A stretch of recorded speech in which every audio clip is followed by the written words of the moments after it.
Well, if it feels like 99.99% of content and headlines and news in swimming right now leans very heavily negative, it's probably because 99.99% of news and content in swimming right now that can be created is just negative. I don't think that's really an inaccurate representation of the current state of swimming. When we have Cal Poly getting cut, when we have rosters being cut like in half, when we have club teams being shut down, when we have pools as a whole being shut down. Why make this video then? Why make a video about is swimming dead in the water? Am I turning on the camera right now to just say, give up on swimming? Don't watch the NCAA Swimming and Diving Championships. Division II is going on right now. Keep that in mind as this video continues on. It's the Tampa Spartans for the second year in a row. National champions in the 800 free relay. It's also an all-time Division II record. I do not think swimming is dead. I think swimming dies when the community decides to just completely bail on it during one of the most difficult times in this sport's history. I do not think there has been a more important time in the history of swimming and diving for fans to activate, for fans to tune into live streams, for fans to show up at meets, for fans to engage with social media content. That's as easy as it is as a fan to show support for this sport. Like an Instagram post, comment on one, share one on your story, follow a college swimming and diving account. Those are real KPIs and easy KPIs, low-hanging fruit for us to be able to support these programs. It is easier now than ever for an athletic director to say, look, we just can't do it anymore to a non-revenue sport, which non-revenue I think we should do away with as quickly as we possibly can, because the fact of the matter is swimming and diving can generate revenue. These non-revenue sports can generate revenue. We can move forward. We can progress. We've just kind of sat on that tag of non-revenue and decided that that is our impending doom reality for some reason. We need to move forward, and we'll talk about that a little bit later in the video, how we can do that. One of the coolest things that comes with the stuff that I do on Instagram and YouTube and content and all of that is I get to, for some reason, talk to people that are in high-ranking positions and have a lot of influence over whether or not our sport gets resources or if our sport gets to do this or do that. One of those individuals is Arizona State's athletic director, Graham Rossini. He actually flew up all the way basically to Canada, to Seattle, to watch the Big 12 Swimming and Diving Championships. It's a big deal when an athletic director decides to get on a plane, book a hotel room, and fly all the way up there, not like a home dual meet, not like walking across the street, flying all the way up to a swimming and diving championship to watch his team succeed. He also decided to throw on a headset and talk to me briefly about kind of the current state of swimming and how he looks at it. And I'll let you listen to that now. As this men's 1650 develops with ASU currently in the lead, we're joined on deck with ASU Athletic Director Graham Rossini, who came out tonight to watch the Sun Devils compete. Graham, first of all, thanks for coming and joining us, and thanks for coming out to this meet. As someone who loves this sport, seeing an athletic director on deck is an awesome thing. How's your time been in Federal Way so far? It's been great. I got in last night, so I had a chance to see the evening finals last night, and I've been enjoying every minute of it. It's been amazing. I was actually in Tempe not that long ago. We chatted a little bit about this event that we did out there. Yep. You know, in this new NCAA, we threw a dual meet. We tried to turn it into what, I think dual meet should be in an event. What were you looking at out there? What are your takeaways from watching that attendance and kind of the culture that Herbie Bain has been pushing forward over there in Tempe? I'm excited about the direction of our swim and dive programs. We've got incredible momentum. We're seeing that this week. Obviously, the women are doing their part now, and so now this is not just a male program. It's the men and women holding their part. There's an amazing community support around both programs, and give Coach Bain a lot of credit for galvanizing this program, bringing the parents, the support group, all the athletes together, and the alumni more importantly. And I think we've seen at Mona Plummer, we've got an amazing opportunity to continue to build the momentum behind these programs, and it does need to be an event. It needs to be electric atmosphere. We need to have food and beverage. We need to have the fan base engaged, and I think there's a lot more we can do with the sport. From an AD's perspective, you touched on it a little bit. With this new NCAA, what should a program be trying to do right now as things, I don't want to say feel totally uncertain, but it is absolutely different? Well, winning big is hard, and we've seen that. There's a lot of blood, sweat, and tears that go into outcomes like we're going to see tonight, and it's a credit to the parents who make the sacrifices for their young athletes to fall in love with the sport and pursue these dreams. It takes a commitment from a coaching staff to put their hard work into developing and teaching on a daily basis, and it takes the support of a university community to support these programs at a high level.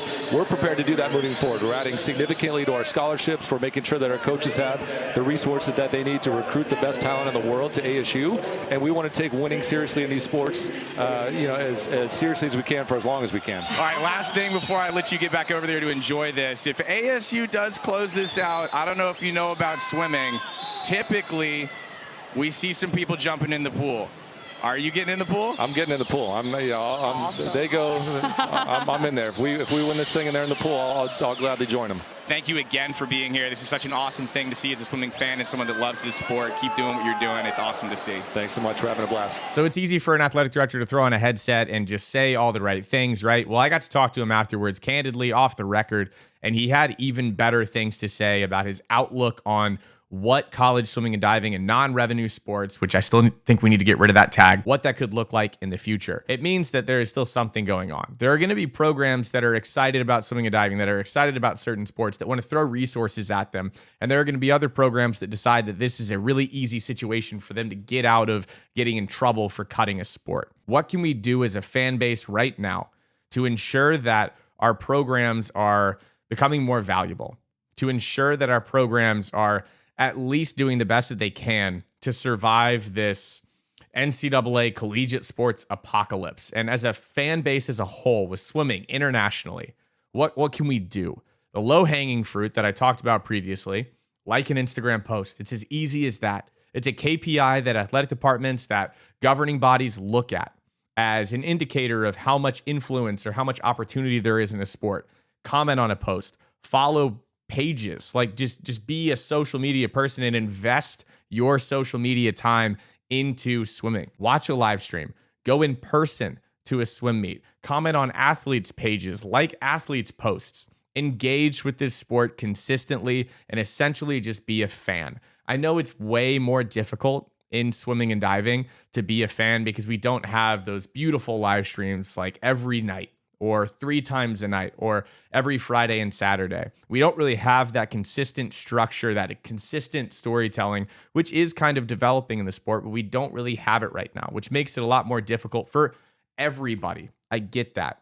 I think one of the easiest things that we can do, and one of the only options that we have as a fan base to get to the point that we have better quality streaming and more consistent streaming, is to prove that we have potential. And one of the easiest ways to prove that we have potential is to just engage as a fan base and invest in our sport in one of the most difficult times to invest in our sport that we have ever had.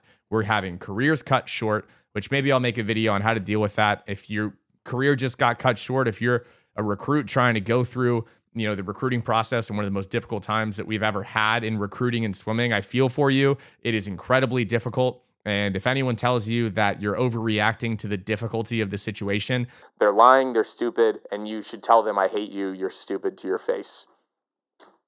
Back on track. There is opportunity. There is momentum with our sport, even amongst all of the terrifyingness. I mean, it's just scary. It's uncertain.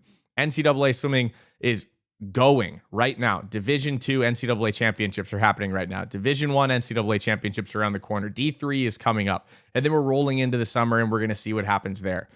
Be a fan. Be loud about being a fan. And don't be afraid to talk about things within this sport that you think should change. Don't be afraid to talk about different ways that you would build our sport from the perspective of an entire season if you could. Don't be afraid to talk about an individual piece of our sport that you would change. If you think dual meets should be better in this specific avenue or this specific department, if you think we should change the format of our NCAA championships, if you think we should replace mid-season meets, anything, don't be afraid to talk about it. It's one of the most fun things about being a fan, getting to try to come up with new ideas for the sport and then vet them. The community will vet them. And if our decision makers have the opportunity to look down and say, yo, look at this thing that they're talking about right now from 10,000 feet without having to ideate and do all of that stuff on their own in a room and take the time of 50 different people that have no time. And we're saying, hey, we want to invest our time. This is fun for us.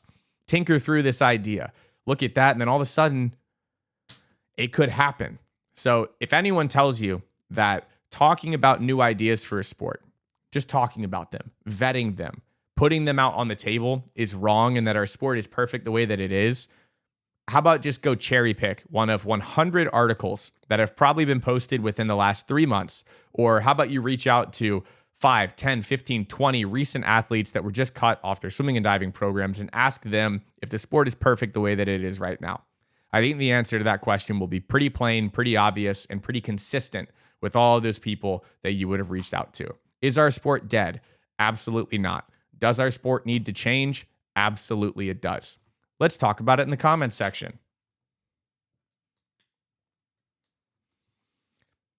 I don't know how to end this video. So like the video. Goodbye.